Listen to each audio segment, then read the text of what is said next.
Hello बच्चों, let's see the question. Question से if circle x minus 6 square plus y square equal to r square and parabola y square equal to 4x have maximum number of common chords, then least integral value of r is. So key concept for this question is, our key concept is, for a quadratic equation ax square plus bx plus c equal to 0, its discriminant that is d equals to b square minus 4ac। अब देखिए यहाँ पर जो हमारे पास दो curve है, इसके regarding जब इसको सॉल्व करेंगे तो क्वाड्रेटिक बनेगा और उसका डी जीरो करना होगा, इसलिए हमने डिस्क्रिमिनेंट पहले निकाल लिया। नाउ यहाँ पर कह रहा है if circle x minus six का square plus y square equal to r square and parabola this y square equal to 4x have maximum number of common कोड, then least integral value of r is. यानी for maximum number of common chords, the circle and the parabola must intersect at four distinct points. So let us first find the r when circle and parabola touch each other.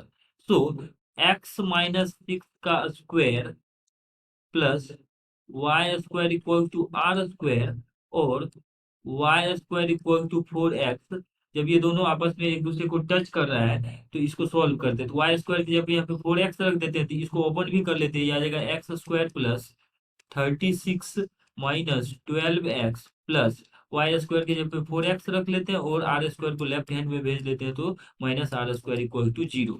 तो इसका value आ जाएगा x square minus 8x plus 36 minus R square equal to 0।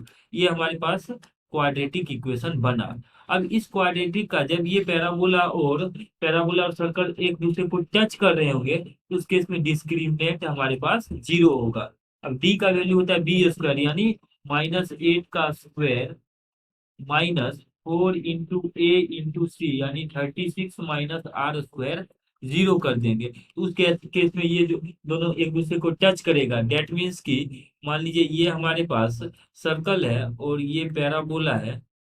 जब ये दोनों एक दूसरे को टच करेंगे तो इसके ऊपर जो है सो कॉमन टेंजेंट कॉमन कॉर्ड्स जो होंगे इसके कुछ इस तरीके से आ सकते हैं। कॉमन कॉर्ड्स डेट मीन्स की कुछ ऐसा, जब एक दूसरे को ये टच कर रहा हो।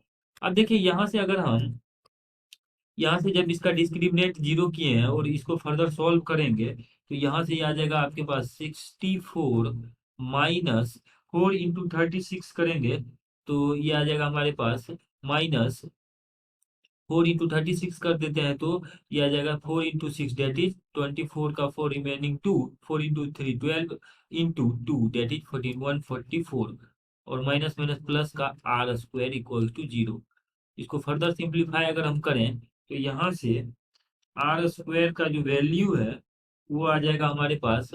सो our r square will be, इसको सॉल्व कर लेते हैं तो यहाँ से आर स्क्वायर का वैल्यू आ जाएगा 64 माइनस 144, यानी 144 माइनस 64 कर देते हैं तो सब्ट्रैक्ट करेंगे तो आ जाएगा 0, 12 माइनस 8 80, तो 80 आ जाएगा।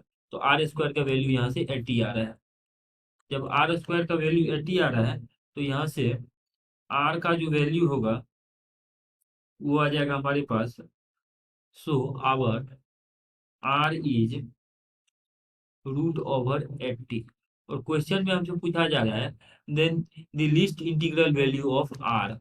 तो यहाँ से आर का वैल्यू आ रहा है 80। 80 का मतलब √80 का मतलब आ जाएगा हमारे पास 9 से जस्ट कम, तो इसका इंटीग्रल वैल्यू 8 आ जाएगा। So 8 is our required answer. Hope that you understood it well. Best of luck.